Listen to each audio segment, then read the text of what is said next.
Camera's rolling.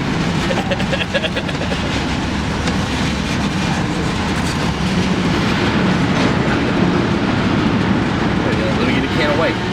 Well, that seems pretty freaking appropriate, huh? All right, so we are back out here, Vermontrepreneurs episode 3, with 2 one-of-a-kind guests. We got the Anthill Collective, Eskae and Capes. What up, boys? What's happening? Yes, we are coming to you from the Burlington Beer Co, which this year is where Above the Radar went down. Above the Radar 5. Correct. Which was just all with the numeric hand signals today. You know what I mean? So you just got to get a 4 in there somewhere. Yep, well, we got the 4 elements. It'll come around. Yep, no doubt. Word. Sweet. Well, I'm glad you guys were able to come through. You know, this has been a highly requested episode, so. Awesome. Yeah. That's awesome. Yeah, that's sick. So why don't you guys break down a little bit about, I know you were telling me off camera, but just a little bit about Anthill and how it all came into fruition, what the idea behind it is and all that. Yeah. Came into fruition essentially. Capes and I met, Eskae, met at the, was it the first wall to canvas competition that Magic Hat used to do? Yeah, I remember that. And the idea of those competitions was like to take graffiti writers and put them on stage, kind of, you know. And we showed up, and I think both of us probably had the same impression. It was like, yo, where's all the spray paint? Like, there were like no graffiti writers. In fact, the only other like graffiti writers were like mostly under 18 and had to be out, like isolated outside of the tent. They weren't allowed inside the same spaces. It was as us. like Zeus and Ender, but they couldn't be in the beer garden area. Yeah, so. Shout out Zeus and Ender. But yeah, so we like connected over the fact that like you got to create a spray paint, literally, you know. And then, you know, got to painting, did the competition, whatever. And then you just like reconnected after that, you know. It was like, damn, like we're a couple of old men who had both kind of just come back to the activity of actually painting graffiti. And it was really that event that inspired both of us, I think, to pick up a can again. We're like, I used to do that. That would be fun. Yeah, exactly. Sometimes that's what it takes. Kind of taking a hiatus for a long time. Seeing someone else that's like, you know, about your same age and. You got 2 girls. I got 2 girls. Yeah. We got way too much in common to not hang out again. Right. So yeah, and that was like also right around the time that I rented my first studio space down on Pine Street in the arts district there. And I couldn't really afford to have a studio. I didn't even really know what I was going to do with a studio. I was just like, I have this studio that I can spray paint inside of, because it used to be an auto body shop. Oh yeah, it was Trevor Young's old spot. It was the first iteration of Arts Riot. They like opened their first space there. Yep. So we had met them like painting actually after Wall to Canvas, I think, one day. Yep. Yeah. The Nectar's Alley is where we met those guys. Yep. And it was it was like they were bringing in new artists and new studio space. We moved into the studio space, and I kind of almost immediately was like, hey, you got any interest in like hanging out in a studio with me? Booth? We could paint in February? Like, all right. Yeah, that's dope, because similar to like skating, you know, here in winters, can't imagine you get out to paint much, right? I mean, cans don't really work too well in the cold. Chrome and black. There's ways around it. Right. But yeah, you know, it was definitely like we were both coming back to the activity, getting inspired to paint, and then when we started painting together, you know, it was like kind of jobs sort of things started presenting themselves to us between the different people that we knew, and like people are reaching out to have you like, to do events. you know, we painted a Dodge Sprinter van together, but not together. He painted one side and I painted the other at like 2 separate days, and that was like our first impromptu collaboration. You know, voluntary collaboration. And then it was like, you know, people would reach out to us, and you know, initially we were just like, yo, we got paint. Like we would, you know, we'd like, we need 30 cans to do this job, and you know, and we'd use 10 and have 20 cans left over, and we'd start like racking paint. Nice. We built a little like spray closet, and we had, I think, 6 milk crates all full of paint. It was over 100 cans. We're like, yo, look how much paint we have. That's dope. Thought we were kings. And you know, and then it spanned out of there. Yeah, so what was I know you were saying a little bit about the whole idea of like anthill, you know, ants. Yeah, many hands making light work, and like we were definitely stronger as a union working together than trying to be making it on our own and be in competition with one another. So Yeah, no doubt. It's all about the collaboration. I feel like this is super redundant, but I say this on almost every episode here, like 6 degrees of separation is really like 1, 2 max. So, Yep. Makes it nice. It's easy to collaborate with people. Yeah. And it was like there was already a team in place. We knew so many other heads that were interested and maybe wanted to do artwork, DJs, a lot of different people, and it just kind of, it made sense. It was like, what if we made a path for everybody to kind of get together, work together, and start making things happen. And yeah, it was, we would like host a little jam and get everybody pumped, or we started hosting hip hop shows down at the Monkey House Thursdays, and kind of reaching out into all of the elements, and also connecting with artists that we were meeting, because we were traveling and going to jams, and going down to Art Basel in Miami, going up to like Under Pressure in Montreal, and meeting other people, and sort of seeing like this is a community. Yeah. And we make these connections, and then now I got like artists from Montreal that want to come down and paint, or just this weekend we painted with this kid from Connecticut. Like there's always people who want to, local kids that we met just by being outside of that Arts Riot space and painting on the wall that we kind of had as our free wall at the time. Yep. That's how we met Sonar. That's how we met Speak. Yep. And we ended up hosting the Black Box Battle out behind Arts Riot, where we got 10 young artists, gave them all the same kit of spray paint and a board, and let them paint all afternoon, and then judged it. And sick. It was pretty fun. Like, so we were trying to mentor at the same time. Who won that contest? Or was it like, was there a winner, or was it all just like? Was it Pigley? I think Pigley won that. Yeah, even though Foe put up a real good piece. It's so funny with something like that, right? Because it's like super subjective, right? It's Transplant was the like wild brain that I think skewed the judging. We love Transplant. We need a third judge. But Transplant definitely. He scored things a little differently than we did, coming at it from his artistic perspective. Shout out Plant. He's a nasty artist as well. Yep, absolutely. So how long has Anthill been a thing, like officially? It's like almost a decade. Yeah, I don't know if we have like a established date. I mean, somewhere there's on paper less than a decade, because we did actually like form an LLC so that we could start running things through a business. And how it went down is really that like VPR somehow heard about us and wanted to come and talk about up and coming artists in the South End district, and they did a radio interview, and we're like, oh, we should make some cool sound effects. So we tagged the wall outside of our studio in the spot that had only ever been white. We were like, oh, now we should like paint something cool over this. We were kind of battling about some sketch that was supposed to be due for some dumb job that we were trying to get. We were like, we should just paint something fun. I was like, I'm gonna go get beer.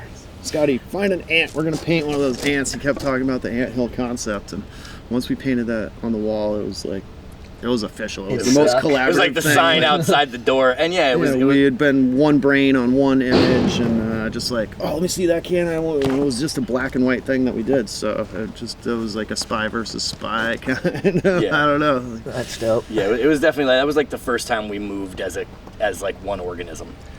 Yeah, and so Above the Radar is kind of like the Anthill's annual festival, right? Yep. Graffiti and DJs and some MCs, some ears and whatnot. And trying to just like showcase what Vermont has to offer. Yeah. So what was that all about? Like, what made you decide like, hey, why don't we do this? Like, and kind of talk a little bit about that whole process. Yeah, I mean, again, it was traveling to jams and like seeing what they looked like and how they operated in other places, and and they're like Under Pressure is like a world famous event, right? Yeah. It's an international graffiti festival. It's been taking place in Montreal for over 25 years now. And when you see it, and you see all these people, like walls getting painted all over the city, and it was like, this is dope, and it was kind of like this pipe dream. Like, wouldn't it be rad if we could find something like that? And at the same time, we were also like kind of tired of this. Like, we'd be trying to get jobs, we'd be putting out commissions, doing all this work to jump through all these loopholes to try to get a job, and regularly it was kind of like, well, we're not really looking for graffiti. We're like, you don't even know what graffiti is. Even when people would see us out doing murals that like were sunsets and mountains, but like we're using a spray can. They're like, oh, they're doing graffiti. Like, this is not graffiti. Like, well, I feel like you guys really changed, at least locally, you changed a lot of the like perception of what graffiti could be, because prior to you guys really coming together, organized, and doing things like Above the Radar, it's like, to most people, graffiti is some fucking little punk tag my mailbox, or like, you know, someone wrote poop on the side of a building, not shout out poop, whoever the fuck your dumbass is. But yeah, you know. Yeah. So yeah, for sure, and that was the goal. You know, like obviously there are, you know, the Winooski Bridges, man. Like certainly New England famous location. There's been incredible art down there for years, and a lot of people know about it, but it's way underneath a highway bridge. Yeah, even more people that, don't know about it. Exactly. Yeah. So we sort of were like, well, what if we put together an event like this where we invite, it's like strictly invite only. We did not offer any sort of like call to artists because we knew what we wanted. We wanted a graffiti festival, not an art festival. You know, it was specifically about aerosol as an art form and bringing in people who could really highlight and showcase that. And zero parameters, like nothing that they had to sign on to submit for a a sketch theme or any of that. Just like come and do you, whatever you want to do. Yeah, right, This is to your like the slate. core, Yeah. to like the what graffiti is. Like, Yeah, exactly. No one's telling you what to do. You Yep. know? I remember when I was living with Chili, and he was teaching art lessons, and this little kid told his mom, like, he was pissed because Chili wasn't teaching him graffiti. And the lady's like, why aren't you teaching my kid graffiti? He's like, lady, you want your kid to do graffiti? Give him $5, buy him a 40, and send him under a bridge. Like, like you're not teaching graffiti. You know, Right. I mean, it's something, sure, you can learn by being around people, but you just got to do it. You got to want it. Yeah. You know, you got to want to do it. But yeah, so, you know, and then we set out and we started looking for a location. We had, at the time, we had done a couple of events with Dealer.com, who, like, at the time was really involved in supporting the arts in the city. Yeah, shout out Jill Badarado. Yeah, not so much anymore, but Yeah. at the time they were really super involved and they were doing a lot of work, and we had done a couple of events. We pitched it to them, like, would you guys be interested in helping us create this event, you know? And they were down financially, which was obviously, you know, you got to rent equipment, rent scaffold, buy paint, do all this, you know, like, there's a lot that goes into it. And we're like, we just got to find a wall. We have a wall. We know a wall. Right. We just got to see if we can actually make the wall happen. You know? How do we approach? Yeah. So what's that conversation look like when, like, first you got to figure out who owns the wall, right? Right. Yep. We Yeah. knew who that was, yeah. Yep. So we went down to the ferry dock, which was where the original Above the Radar, this is our new site here that we're at. We said, you've got this like Moby Dick white whale of a wall that we've always dreamed of painting, and we've got the funding to bring like 30 of our friends together and do something amazing here. And if you give us the opportunity with the caveat that you'll keep it up for a year. Mm-hmm. If you hate it, then you could paint over it. And we tried, and it was fun. Yes. By Saturday of the first event, they were like, how are we doing this again next year? Are you, so when you show up to have that conversation, are you bringing them any type of like credentials, or are you just like, trust me, we're dope, or how do they know? Jill was a lot of our backing on that one. Yeah, having somebody who was sitting at the table with us, who was presenting the money. Yeah. And just like trust in us as artists. Yep. So, you know? Yeah, it helps when you bring in someone like a Dealer.com or something like that, because this you're is like, what these she's people aren't doing. fucking around, Yeah. you know? Right. But ultimately, we did just kind of give them the, like, you just got to trust us. Like, we're not going to be able to present you with sketches. It's not going to have a design. It's going to be amazing, and you just have to trust in that. And then, yeah, like Brian said, by halfway through the event, you know, the people who own the property down there, Pecor family, Dominique and Trey, have been incredible to us. They're the reason we're here as well, because they also own this property. Oh, sweet. But yeah, they were just super jazzed and like, how do we make this thing happen again? And then, you know, by Sunday we had the mayor down there wanting to take pictures. It was like it turned into something real fast, almost maybe even more so than we thought it would. I'm gonna say right up front, I was the biggest skeptic. I'm like, I don't know, Scotty, who's gonna want to come to Burlington? There's no scene here. How are we gonna even attract artists? I don't think the town's ready. People are gonna be pissed that they let us do this. Like, we weren't really 100% certain how it was gonna come off at the end. Right. Of the Yo, weekend. B, this is the Anthill podcast, not the B Hill podcast. All right, can you chill out here for a minute? Yeah, so I mean, it kind of takes the balance, right? You need the optimistic person, and then you need the skeptic, Yep. and then you can feed off each other, and then kind of balance that what the reality of it will become. And we set our sights high. We invited some pretty highfalutin artists that are like really great at what they do.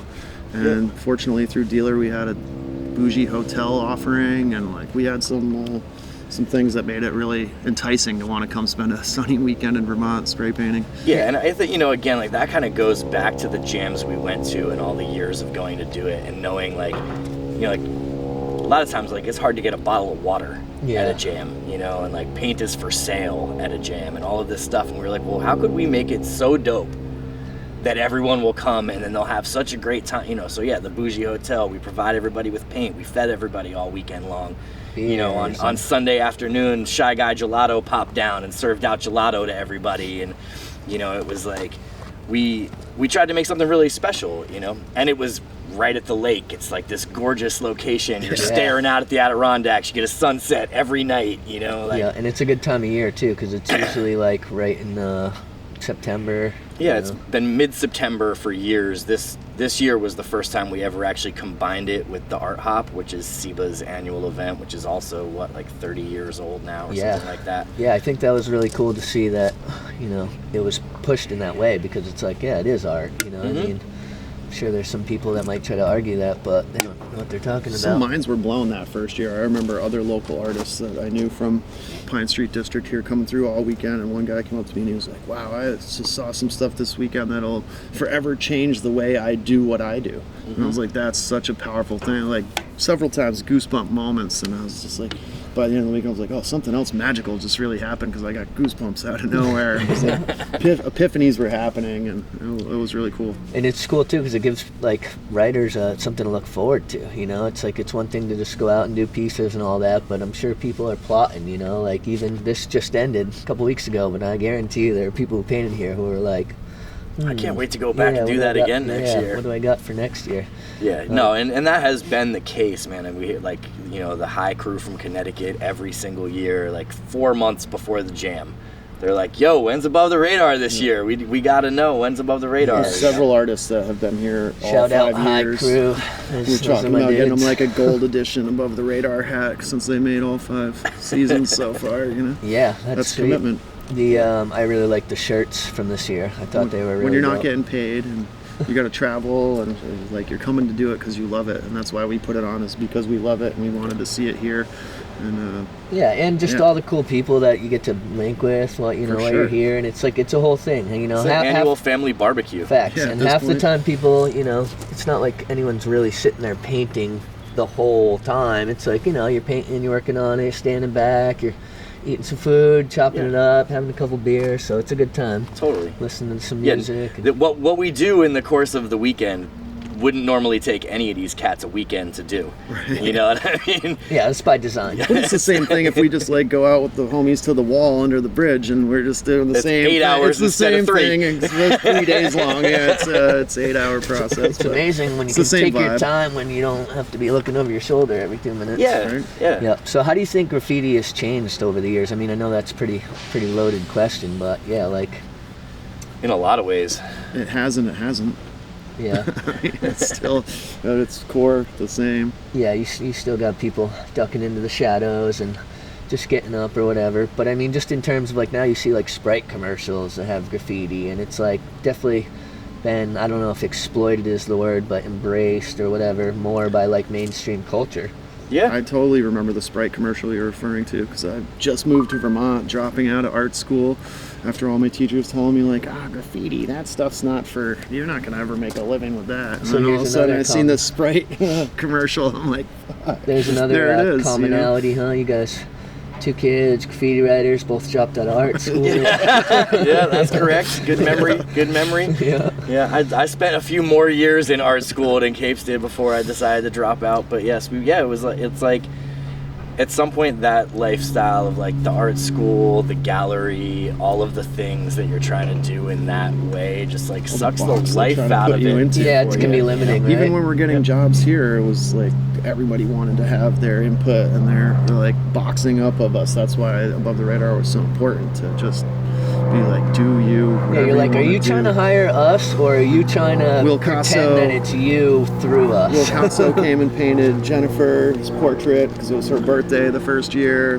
Yep. Monkey, some of the things he's come and painted, just like a still life of trophies and grapes. And migration piece that was so beautiful and so just I remember that not one. a graffiti lettering piece at all. Well, we'll definitely have to put some links in the description for portfolio type pieces that those get you all people that. were just so happy to have an opportunity and not have to chase an owner down and convince someone that this was a good thing to paint. Absolutely, and I love like just all the different styles that come through for it. You know, you got everything from characters to wild styles, just straight burners and collabs, and yeah, it's really sweet to see. And I feel like every year it's also the camaraderie, right? Because it's like sometimes graffiti writers are a little chippy, you know, and so it's like it's cool to see like, oh, you got this squad from Montreal linked up with the Connecticut homies, with the New York, you know, heads from Montreal, and just all over, right? Yeah, and that is part of the hand selection, right? Like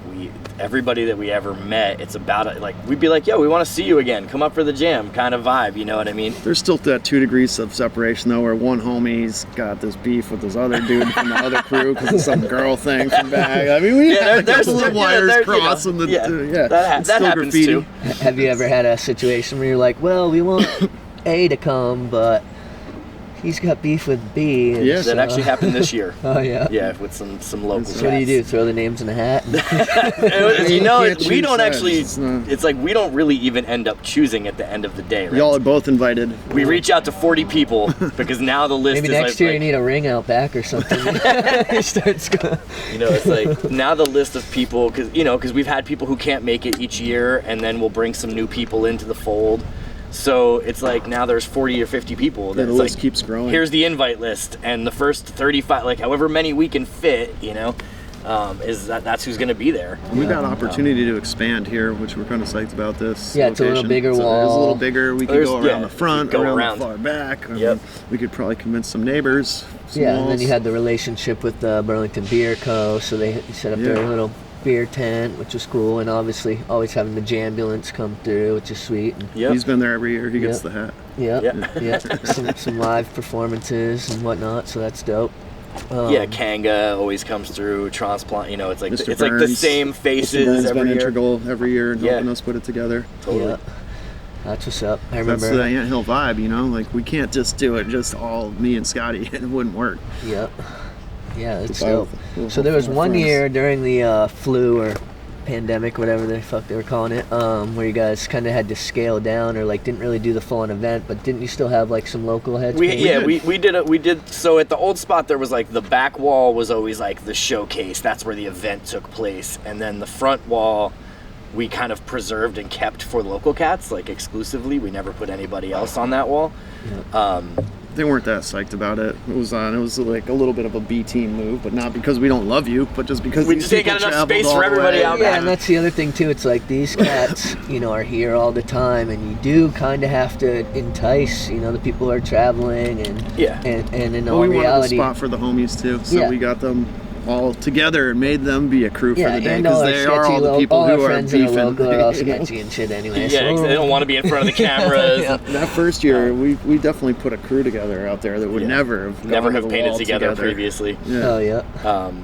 But yeah, so yeah, that one year that we couldn't do the event full scale, we did do a full blown front jam. We had, I think, 8 or 9 of us out there. Yeah, we want to paint still. Yeah, we still did a barbecue, and we still all kicked it. You know. Well, I remember, I don't know if it was the second or third year, or maybe even both, if memory serves me, but where you guys didn't even paint because you were like, A, there's not enough space, and B, we're just busy. We're running around getting lifts moved and got to get people First couple paint. of years and, was that. yeah, talking to, you know, whoever's showing up down here, whether it be the news or and make sure the music's flowing. And so it's like there's so many moving parts, right?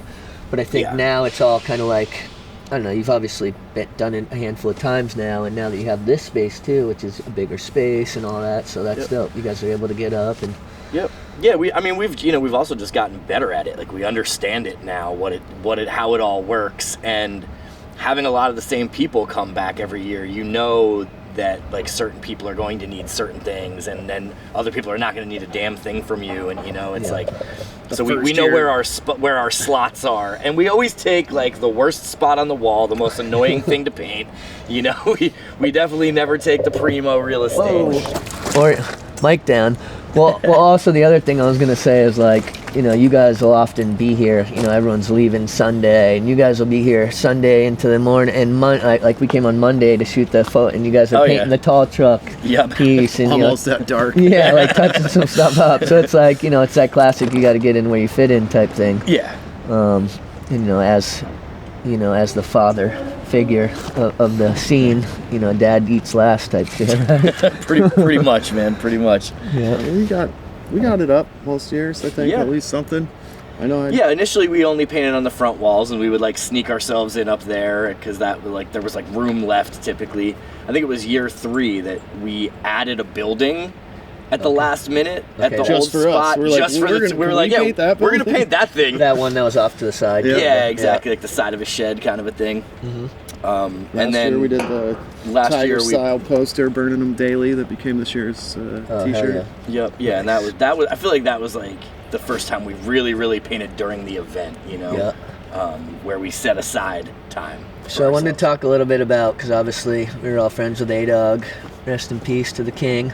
And for A-Dog Day, you guys will always do the classic going out, the night before in the wee hours and doing all the sandwich boards with the plastic wraps and burning that. How did that whole idea come together? That came about of some like politics that sort of axed us out of the invite to A-Dog Day. Yeah, we had been involved artistically the first few years of the event, and then one year we just like never got the call. We never got an invitation.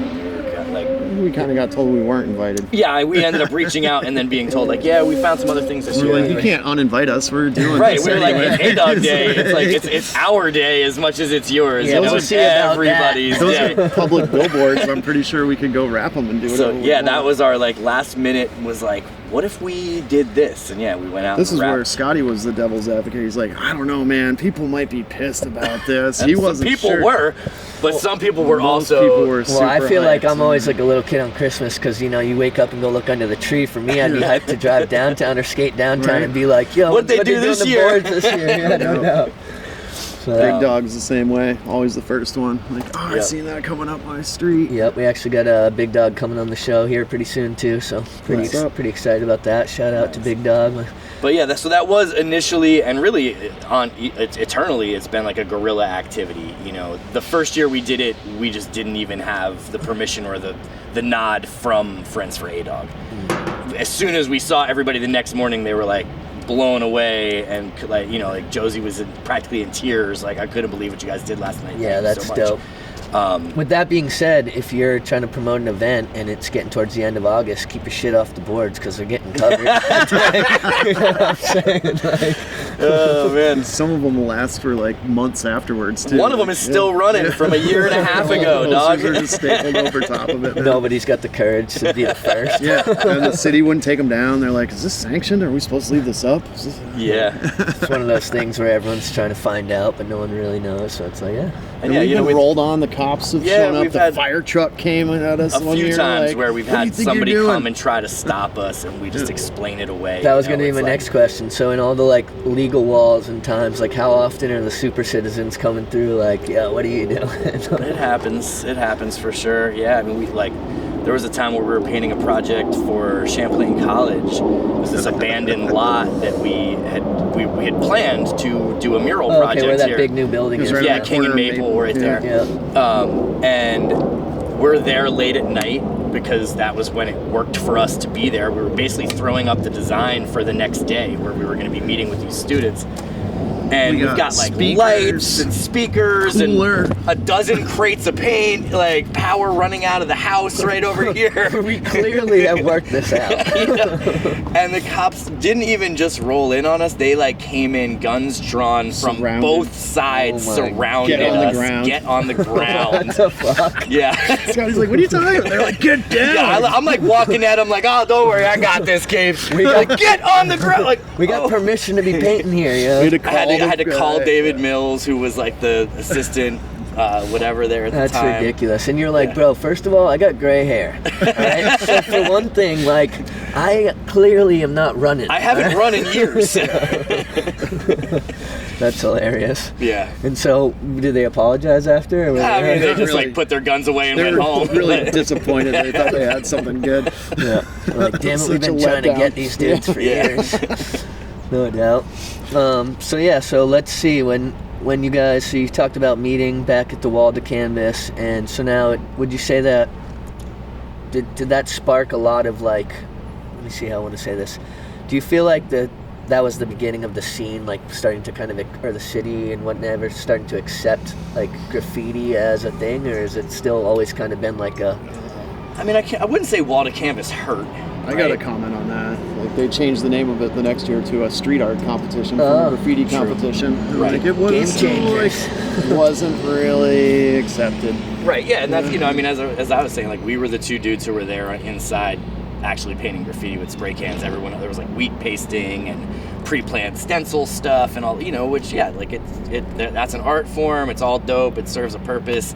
This is street art, right? It's not graffiti. Graffiti, as we present it to the city, or as we're trying to present it, it will always be about a spray can, letter forms, characters, bright pop color. It's like it's not meant for a canvas, and it'll never fit on a canvas. Yeah. So how much planning goes into like when you're going to do like productions and stuff? Are you sketching a lot of it out, or is it more just talking about the ideas, or a little bit of both? Or it depends, who we're working with. Like if it's more of like a real legitimate project, there's a lot of planning that goes into it. We might put like one cat on sketch duty or concept duty or whatever. And you'll kind of have some ideas all built out. I mean, we just did a production yesterday. I showed up and had no idea even really what the plan was, and banged out 3 characters. Yeah, we had talked a little bit about it, like the night before. Grabbed the same colors out of the spot. Like, oh, look at this. Looks like we really planned this out. Yeah. So just. But like if we would go like up to Under Pressure, we'd have a plan. Yeah. It might not be like fully drawn out. You're trying to flex. When you go up there, that's that shit. But you can't get too into a plan because it's still graffiti, and you never know exactly like how big the ridges are going to be and what spot you're going to get when you get there. You still got to be ready to flex. Well, you got to be adaptable. I was saying about this place, it's cool because like the way the walls are, what do you call it, corrugated or whatever. It's more like a lot of the trains, right? I mean. Yeah. So it's a cool added visual effect. It's like, and it is. You'll quickly be able to spot the real graffiti writers, because they're the ones who ain't complaining. They're like, yeah, I know, well, sure, ridges, no problem. At least there's no doors. Yeah, or if there are, let's figure out a way to paint those. Exactly. So will this be the location for Above the Radar 6?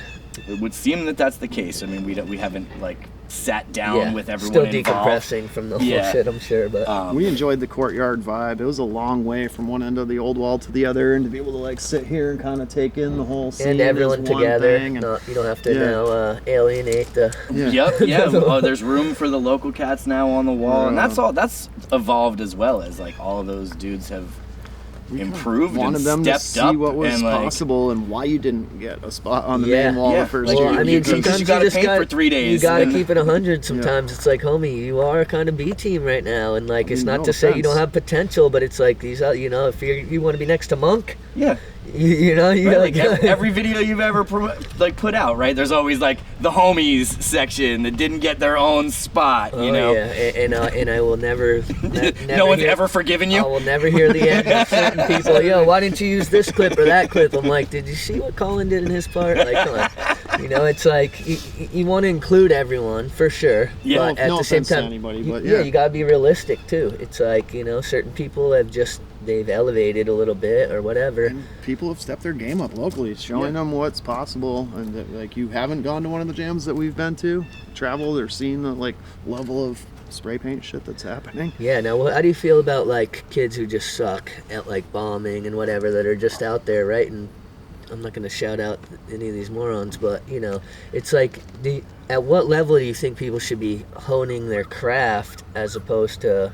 Depends what you're in it for, I guess. Yeah. Yeah, and there's a difference between, like this, we call it civilian graph, right? Which is like kids who just go out vandalism, with a spray can they found in their dad's garage and write poop or what, just like whatever they're gonna write, and they're not doing it in a pursuit of graffiti. Yeah. you know, and then you see kids who like, yeah, you have a name, you chose a word for yourself. Your style still needs a lot of work, right? You got a lot of evolving to do, but how are you supposed to do that? Yeah. How does that happen, you know? Go find like there's split faction of people who are wanting to paint on the level that we do, where we like to tag and do throwies, but much more satisfying to bring 25 colors and do something fucking magical and have so much fun playing with shit. And yeah. There's another sect that just wants to do 2-color throwies. Black and white is all the cans I need, and I'm just trying to go all city and fuck your legal wall and any of that. Yep. And if you got permission, that shit ain't graffiti. So you gotta. It is what it is. Yeah. Whatever. I did that when I was younger. I'm too old for that. A lot of people did. Family men. You know, same. we're doing it for fun. Hopefully they're doing it for fun. Yep, I can relate, but the statute of limitations are up, so sorry, missed your chance, Blair. No doubt. So yeah, for people who don't know, the third Thursday also is this thing at Monkey, which I know on the Golden Hour episode you spoke a little bit about that with Mesha here. And as always, shout out to the producer, Sean Mesha, hardest working man in podcasting.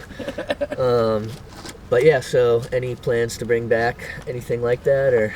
I don't know. You know, it was like, that was a passion project. It was a labor of love. It was like a thing that we never made a penny doing. In fact, I regularly lost money promoting and hosting that event, especially, you know, because a lot of what we always did, it was like, again, it was sort of this like homie-based thing, and I'd have homies who were in the scene who were going on a tour, and there was nowhere for them to play in Burlington or the surrounding areas, and so I would just be like, okay, so you're going to be around this week, and you know, some months there'd be one performer, some months there'll be 3. Yeah, so you brought some dope people though. Yeah, like Carnage came through. A lot of True Classic. Shout out my boy Taylor. He's a man. Yeah, so I mean, it'd be cool to see, you know, and I got a chance to meet and share stages with special thing, because every third Thursday you knew that there was a hip hop scene gonna happen, and even if you didn't know down or stickers, like you didn't need to know who. You knew it was gonna be pretty dope. Yeah, right? Writers would show up. We'd be black booking at the bar, just passing a book back and forth. Girls came out and danced, and we're into it. It was like a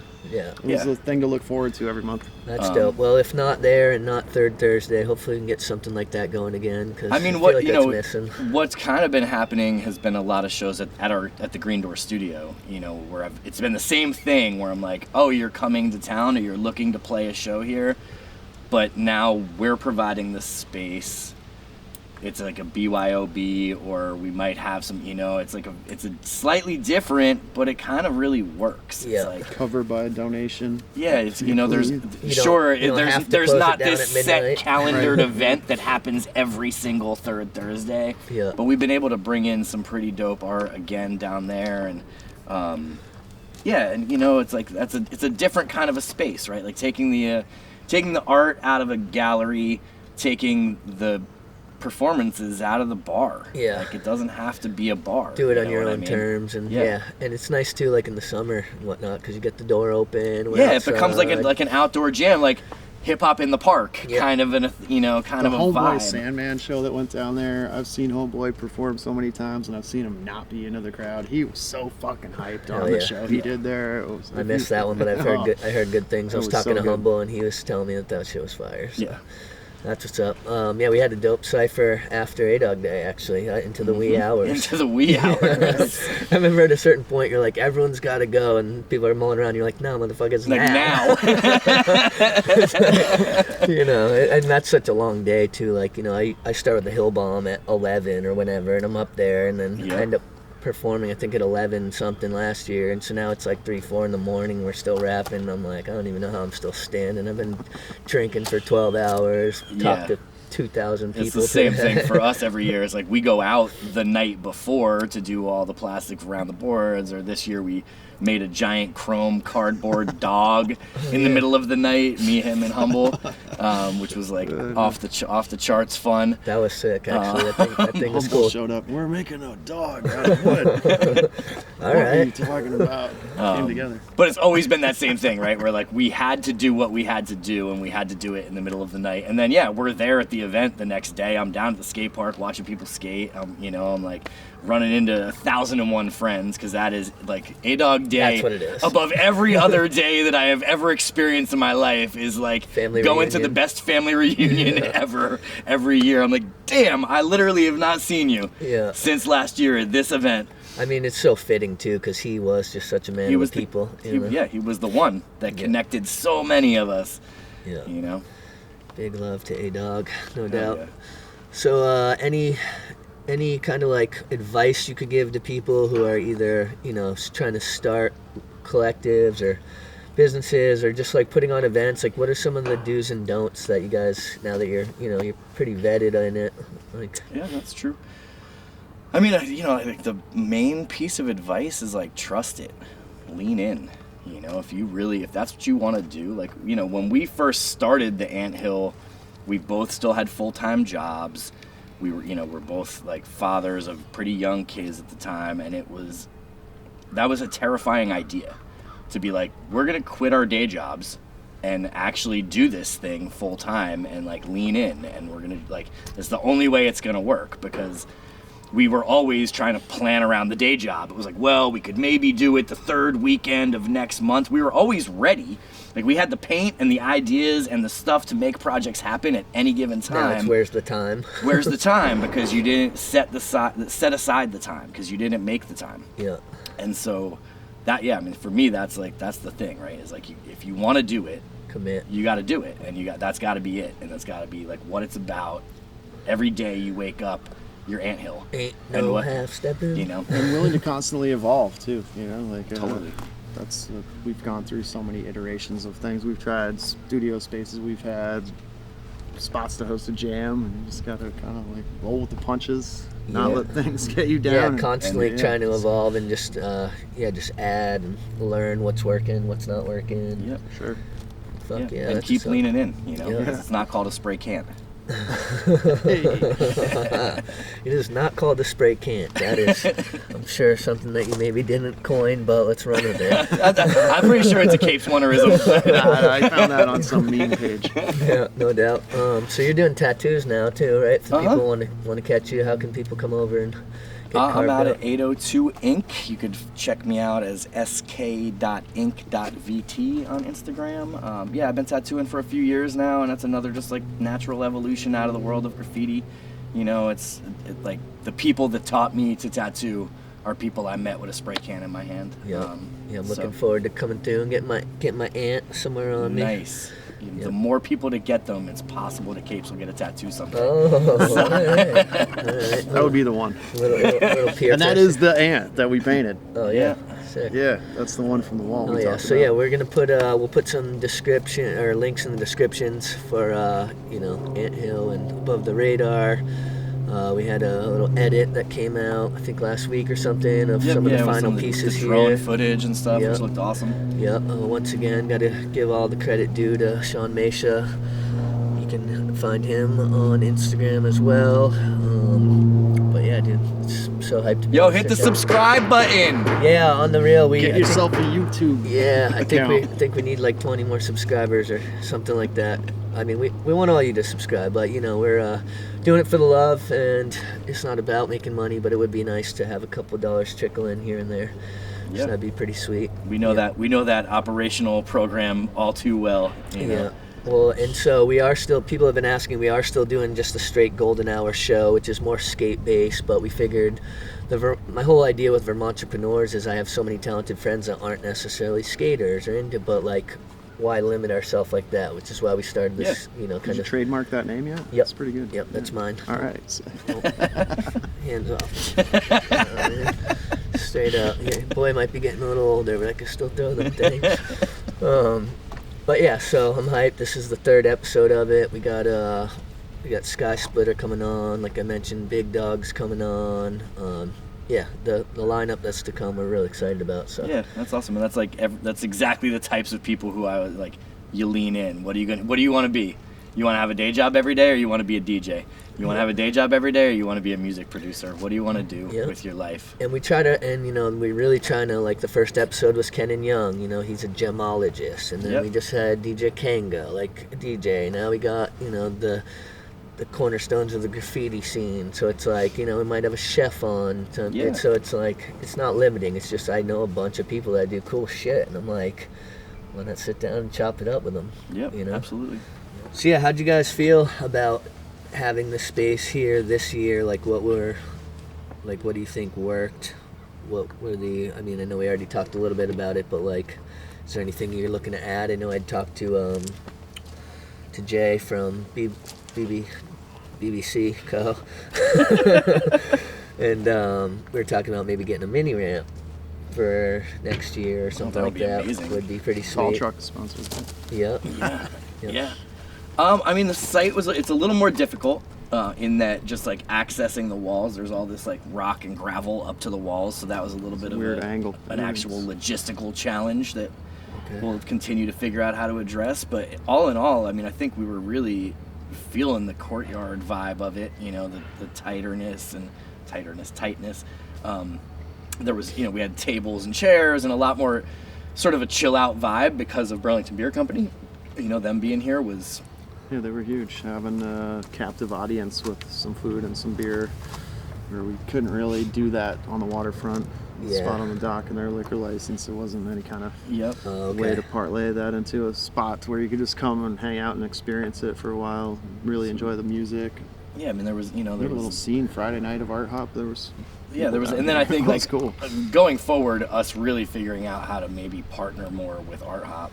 Yeah, have them really feature you guys as a spot, because you're a little removed from where, I mean, there's some stuff right over here on Flynn Ave, but it's like Art Hop's always one of those things where I'm like, there's so much that goes on during it that it's like nearly impossible to like fully take it all in. You kind of have to like pick a couple An area. things, and you're like, that's where I'm, you know, where I'm gonna end up. You know, it was weird for us to be not at the Green Door Studio all weekend because we were here instead. And, but you did an after party over there. Yeah, totally. Which is fun. Yeah, but like, so yeah, there's that. Just kind of trying to figure out how to fully take advantage of that opportunity, because Art Hop is huge. When we initially started this, it was supposed to be a stepping stone, or the idea was hopefully that it would start at the waterfront and spread its way uphill, and that maybe some of the artists that were returning, had a good reputation, would get sponsored a bigger wall further up the hill. And I think we still have that opportunity now here on Pine Street even more, maybe to make it a Art Hop wide event up and down Pine Street where we could spread some artists out, and some people might not be part of the main wall, but doing their own thing that would last downtown somewhere. Yeah, that's sweet. And we would like to see it be more than just like a backyard thing that you have to stumble onto. But yeah, it's a little more in your face. Yeah, maybe I guess risk in real estate. Yeah, and that's the other thing. It's like just the more you do it, right? And then you get more people start to, you know, catch wreck of it, and you know, that's kind of the idea behind doing the videos and, you know, shooting from here. And we're blessed today to have this beautiful October day, which is perfect. You couldn't really ask for much better. You never know. In Vermont, we were talking about in October, it's definitely a crapshoot. Yeah. You know, this could have very easily been a very bundled up podcast. Same in September when we host this event. Yeah, luckily Above the Radar manifests amazing weather for everything it needs. 5 years running, we've had about 30 minutes of rain and thing. Yeah. The only thing we've ever had it was literally too hot. So we're like, everyone was just glossy from the amount of sweating going on. I know even this year, like a couple people would dip and go down to Oakledge. So like, luckily, you know, you're right here. It's not that hard if you want to go down for an hour. And take a quick break, dip out, go take a swim. I mean, like a couple of years we had like friends who would show up with boats at the old spot and take people out for a whip around the lake. And that's dope. I never caught that invite. I caught it, but never could take it. So I definitely took that up. It was awesome. Oh yeah. Well, someone had to stay home and man the fort. Exactly. Otherwise, you come back and all the cans are just in the back of all these fucking dirt bags, trucks, or whatever. Yep, no doubt. That's what's up. So yeah, how long have you guys been doing, like, when did you start writing graffiti? I guess this could have been the beginning of this yeah, right, that would have been a whole other way to go about it. Well, you know, see, here's the thing about me is I just kind of am the host of the show, so I can do whatever the fuck I want, so, you know. I started, like, sort of scribbling a little bit when I was, like, 15 or 16. I grew up in Rahway, New Jersey, right outside of New York City, so I had always seen it, you know, seen it on the train, seen it when I went into the city. I was going into the city every Saturday morning for taking art classes at FIT. So I saw it a lot, and I started like everybody, and I was a toy, and I didn't know what the hell I was doing, and I didn't have anybody who knew anything about the culture. And then I went to art school, and I got paired with a graffiti writer roommate who had been doing it longer than me and was definitely doper than me, and he knew a couple of cats who were like a kind of like a relatively big deal in Philly at the time, like the whole QM8 crew. And I was just like, wait, like this is like art? Like, I'm here at art school. I figured we were gonna do figure drawing and shit like that, like sketching some naked dude. Yeah, exactly. That's what I went there for. Like assuming that was my future. He went for the naked dude. Yeah, I went for the naked dudes for sure. And the naked chicks too. It's the worst at 9 a.m. hungover. You never knew what you're walking into. Oh man. But so it was like I was like simultaneously trying to go to art school and trying to like become an artist, and also being really truly exposed to the art form of graffiti. And it, they were very balanced in my life. It was like all of a sudden I was painting in the studio during the week, and then on the weekends I was going down to the Manioc walls or doing, getting out and trying to use a spray can. And I definitely like, frankly, I'm still fucking kind of whack at letters, but I still rock them. But like I've always loved painting characters, doing human portraiture. Like I do a lot of things with a spray can that maybe are not like what everybody else does. But I still love to get down and like paint cartoon characters and paint rap letters because it's fun. Yeah. And there's no rules, and there's no I'm not trying to sell something. I'm not trying, it's like. So, but yeah, so like 30 plus years ago is when I first started scribbling on shit, and just, been trying to refine it ever since. Well, that should be refreshing to like, up and coming dudes, because it's like, motherfucker, 30 years in this, so it's like, coming up on 30. Yeah. Like 93 is when I first started painting, and I was never identifying myself as an artist, or that terminology still feels weird to me. I think of myself as more of a writer. Yeah. I like spray paint and graffiti styles. I struggle with portraiture. Anything I ever did in art classes, my teachers were like, this is a vase and flowers. Why does it look like a cartoon? That's my style, bitch. Yeah. And I came up in Portsmouth, New Hampshire. There was just a handful of cats who had started picking up the vibe from Boston in the late 80s, early 90s. So yeah, about 93, I think I picked the name Caper. You're dipping under the Piscataqua River Bridge there. Yeah, Piscataqua. Okay.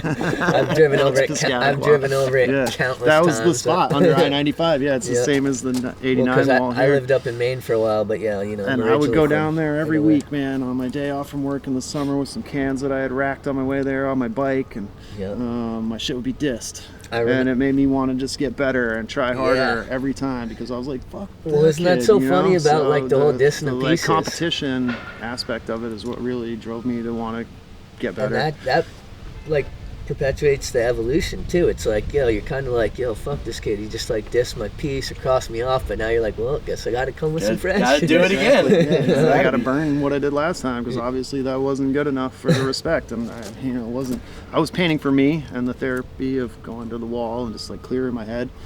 My main interest in the winter here is being a skier, and I always equate like painting to kind of like wood skiing. You get lost in the piece so much that you can't see the lines that you're making, but you know where to turn. Yeah. Well, no, I will say, when you say like you got to burn it harder so it won't get dissed, that's not always the case, right? Because sometimes people are just dicks. Shit happens. Yeah. Or there's limited wall space or whatever, and I mean, at least in these days, hopefully you can, you get a flick of it or whatever. That's still what it's all about. Yeah, you got your flick. Yep. Yeah. It's sand painting in a Buddhist sense of just like you did it for the act of painting and not so much the result. It's eternalized. The longevity. Yeah, and that it kind of brings it back around. You were talking about like what's changed about graffiti.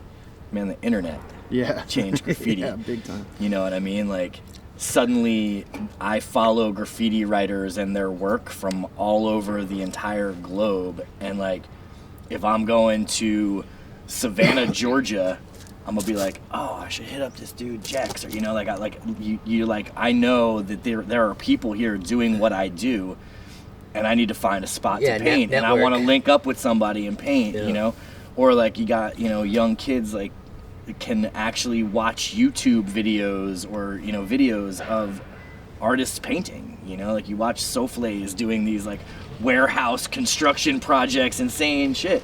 And it's like suddenly you're picking up how to do things where we used to like back in the day it was like 12-ounce profit you could go through with your AOL account if you had one of those. Yeah, or like even like some threads. Even before that, it was like you had to go to the book, record store in the heart of the city that had movies graffiti to try magazines. To see 2 tags. You know? Yeah, I remember getting the old VCR. bombing science video or magazines. Yeah. Tower Records back in the day. Yeah, Yep, you could go no get doubt. the can That's- controls. Things That's like that. funny because, I've never, like I said, I used to be a little vandal, but I was never any type of artist. But I remember I went to Scribble Jam with Sag and Tank and Chili and fucking Forlow. And I was going to go do the rap battle. And then we're like, I think we're in Pennsylvania, we're driving to Ohio, and we see like this train go by. Well, now our whole mission is to go figure out where this layup's gonna be. So, we're out there in the fucking cornfields, just like trying to figure out, we're getting on, like looking at maps to see where the train tracks might be going, and show up to the Google battle. Maps, yeah, that's unlocked a lot of spots. Well, for this was sure. even before I Google know, Maps, but that's this changed. is probably like 2001 Now or I can 2. go satellite view. We were like St. Yeah, Thomas yeah. one time. I'm like, I see a cutty little bando on this point. Well, I remember we showed up and I was like, all right, yeah, hell yeah, I'm gonna do the battle. Like, bro, that shit's done. Like, I'm like looking at my fucking graph writer buddies like, thanks, bros. I just sat in the car for 14 hours to drive around some fucking cornfield. Whatever. Sag had to catch trains. Yeah, I was in no position to argue with him at that point.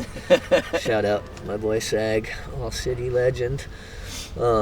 But yeah, it was crazy too because that was a hip hop event, but they had a really crazy graph scene going on there too. But I feel like that shit was rugged. There'd be like straight like graph fights, like some gnarly shit. That fortunately, we touched on a little bit, but fortunately, I don't really have to deal with anything like that over here at the Above the Radar. No, definitely not here, man. And really even kind of not in Vermont so much. Yes, that still exists. You go to like Oakland and try to paint graffiti in the wrong neighborhood, and that's not going to be a good move. Well, because a lot of graffiti in other places is like associated with gang shit too, right? There's like that whole other side of it, which is a huge misconception. It's like just because someone's writing graffiti doesn't mean they're gang related. And in fact, I'd argue here like we don't really have gangs. Yeah. Fortunately, keep that shit out of here. But there's still there's always the turf battle type stuff where it's like, this is my wall or this was my spot. People trying to reclaim their spots. Oh, I did that rooftop back in '98 and you went over me. I'm definitely getting back up on that rooftop. It's like. But that pushes the still progression exists. too, though. Yeah. You need that level of beef and competition to be a motivating factor. Sometimes I've told that to young mentors. I'm like, you just don't have the comp that we had back in the day. Yeah. Right? Everybody's like, oh, cool, yeah, good. Everyone's work. too Yeah. nice. They don't want to they don't want to trigger anybody. Yeah. Well, you're in 13th place, but you still get a trophy. Yeah, fuck that. Try harder, little Joey. I need no fucking participation trophies. You're making these kids soft out here. That's the cool thing about chill graffiti, it though. out. Nobody really has to let you in. It's up to you. Like, Yeah. whatever your drive is your level of participation. Yep. Yeah. So- and you'll If you find made out everyone quick. happy, you're doing it wrong. You'll find out quick whether or not you're any good at it because everybody else in the scene will let you know. Yep, absolutely. I remember even like back in the day, you try to show up at a spot, like you might get your cans taken, like you know, like you might run into fucking some of the boys and they ain't having it. I mean, not me because they were my friends, but anyway. So you guys made the Above the Radar shirts this year. How did that whole design come together? When we painted that last year at the Jam, which so that was like the corner, the very first thing you saw when you came around the corner was that corner piece, and it was like it's the worst spot on the entire wall because it was like buried underneath a telephone pole and really hard to get to, and no one had gotten to painting it. Oh, right by the parking lot there? Is that where it was? Right at Yeah, the there's corner. this Yeah. dumb pole that comes in on an angle right Okay. across the section there. That's made no fun for anyone to ever paint. They were usually like, your style would look great there. They're like, thanks. Yeah, no. So we just decided that we were like, we'll just take that spot. It worked out. We put it on the map of the wall. It's like we're gonna paint there, and we kind of started on Saturday, got into it on Sunday. But by the time everybody was like rolling out, it was mostly done, and people were pretty hyped. Like, they had never seen us do something like that before. They didn't know that we could do that or whatever. And a lot of people were just like, yo, that should be the t-shirt next year. Sick. You know? Do you think you'll stick with that concept of like taking a piece from the year before? Or? I mean, we kind of always have. It's been like hand style related to, like, you know, Esoteric came and did a bunch of pieces and people really loved his shit. So we had him design it From above Boston? the radar. I got his shirt on. Is that who it is? Esoteric from Boston? Yeah. Yep. Oh, the MC. No. No. okay. He's Calligrapher. Graffiti okay. writer. Esoteric Calligraffiti. Above the radar. Damn, I wonder if they have beef because there's 2 Esoterics down there. 2 Eskaes in Burlington. Yeah, that's true. And we don't have beef at all. No. I love that dude. Yeah, Shout out Robert Ronci. Yeah, we actually have. Robert was supposed to be on the show a couple times, and we just keep having scheduling conflicts. But we'll get him on. He's Both the got man. babies. Yep. That's definitely been part of it. Actually, he does the intro beat, him and Sky Splitter for the Golden Hour, so it's dope. And I actually have a couple tracks over some of his beats. So, Nice. Yeah. Nice. Robert's the man. Yeah. But that's cool. So yeah, we'll flash up the shirt if we didn't already at this point. Yeah.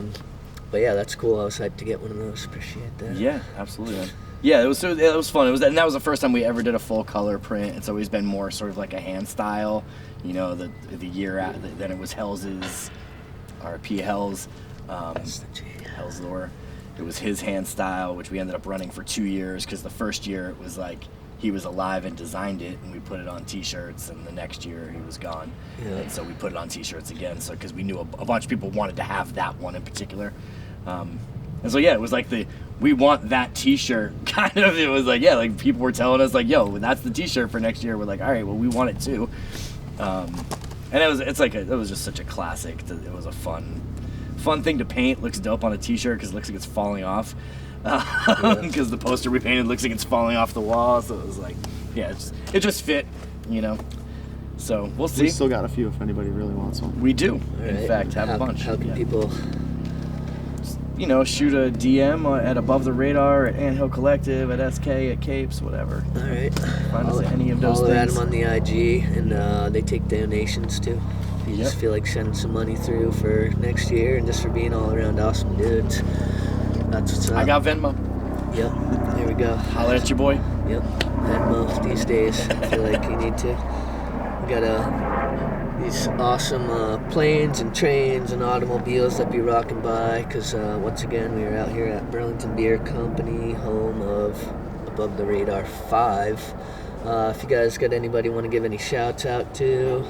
I feel like we damn near shouted them all out already, right? Like, we made our way pretty well through the list. Shout out Meisha. I think we did that one already, but I'll do it myself this time around. Yeah, I'd like to shout out all the artists that have made this possible, because this event is not about me and Scotty, it's about all of them, and really Facts. it would be nothing without their dedication to their craft and doing it for the love and coming up here to bless us with their work. Absolutely. It's been a pleasure for me. Just like, you know, I've known some of these cats through here, you know, since the first year, and just like every year looking forward to it. You know, I see Roll Up and my haikus out here, and just, yeah, all the different homies, you know, whether it be the Montreal squad or whoever. Yeah, they're family now. Yeah. For sure. It's G-Fam.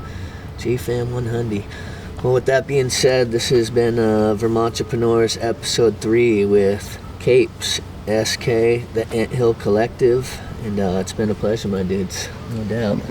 Cheers, fam. All right, we out.